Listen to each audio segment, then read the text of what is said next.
ஒரு நாள் ஒரு நாய் உணவு தேடி அலைந்து கொண்டிருந்தது. அப்போது அது ஒரு இறைச்சிக் கடையிலிருந்து ஒரு பெரிய எலும்புத் துண்டை திருடிக் கொண்டு ஓடியது. யாரும் தன்னை பின்தொடரக்கூடாது என்று வேக வேகமாக ஓடி ஒரு ஆற்றைக் கடக்க வேண்டிய ஒரு பாலத்திற்கு வந்தது.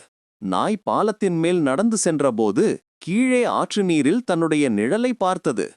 தண்ணீரில் தெரியும் நிழலை அது வேறு ஒரு நாய் ஒரு பெரிய எலும்புத் துண்டுடன் நிற்பதாக தவறாக நினைத்தது.